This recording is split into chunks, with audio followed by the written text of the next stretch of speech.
উৎসবের মরশুম প্রায় শেষ। এতদিনে এত মেলায় ঘুরেছি যে কি বলবো। মেলায় ঘোরা আর মেলায় খাওয়া দাওয়া করে খুব ক্লান্ত, বিশ্বাস করো। একটু হালকা জিনিস না খেলে শিওর বাঁচতে পারবো না। মাও যা যা রান্না করেছিল সবটাই চেষ্টা করেছিল হালকা ভাবে রান্না করার। বেগুন ভাজা নিয়েছিলাম, কিন্তু আমি খুব একটা বেগুন ভাজা পছন্দ করি না।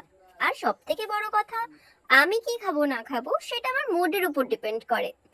আর এই যে ফুলকপি দিয়ে পোনা মাছের ঝোল, শীতকালের ফুলকপি বলে কথা, টেস্ট তো থাকতেই হবে। আর ফুলকপি দিয়ে ঝোল, ঝাল, কষা, ভাজা যাই করে দাও আমি তো পছন্দ করি। আর আমরা গ্রামের মানুষ, অবশ্যই টাটকা মাছ খাবো, তাই না?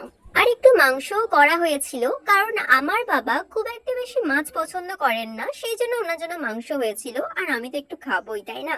তো ভিডিওটা তোমাদের কেমন লাগলো কমেন্ট করে জানিও। যদি ভালো লাগে অবশ্যই আমার চ্যানেলটা সাবস্ক্রাইব করে নিও এইরকম টাইপের ভিডিও দেখার জন্য। Thank you.